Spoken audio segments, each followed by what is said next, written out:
I once heard farming spoken about as a very noble profession, and how critical a role we have to play, not only in feeding the world, but in restoring the ecological function of our environment.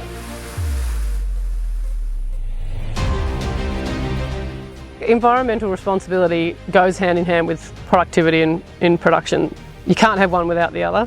We're all striving as an industry to work towards CN30, which is a big audacious goal, which is great. It's good to set the bar really high. And now it's working through and adopting some of these new technologies, decarbonising our supply chain, adopting renewables. It's really exciting times.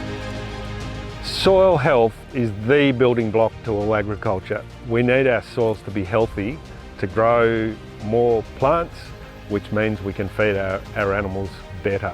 A well-fed animal is a happy animal. There's about 4 major areas as a beef producer that I can contribute to reducing our emissions. It's in the genetics of our animals, it's how we manage our properties day to day, it's all about how we can sequester carbon, and then there's feed additives. When we start looking at our measures, being EOV and also the carbon benchmark, the two have got to go together. And we've got to get that balance. By using the EOV, we've actually got a clear carbon focus on reduction, but we've also got a focus on maintaining the local ecosystem. As a consequence of the grazing management is that we have improved the ecological health of our soil, and that's what's built our carbon levels, has been the grazing management. That's been a function, I suppose, of our beef production business. We've looked at our sustainable stocking model from the perspective of we have significant seasonal variability.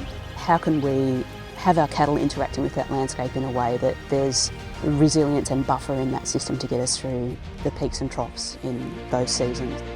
It's about making a really positive environment to work in and to live in, and to produce climate-friendly food and fibre. We wanted essentially to produce beef that is sustainable, and by sustainable I mean we could do what we do forever, and it would not take any resources away from the planet and from nature. The one KPI would be, well, I'm going to leave my little patch of dirt that we will custodialise in a better state than we found it. As third-generation beef producers, leaving a lighter footprint to future generations is so important to us. It's a non-negotiable moving forward. It's something we're both very passionate about.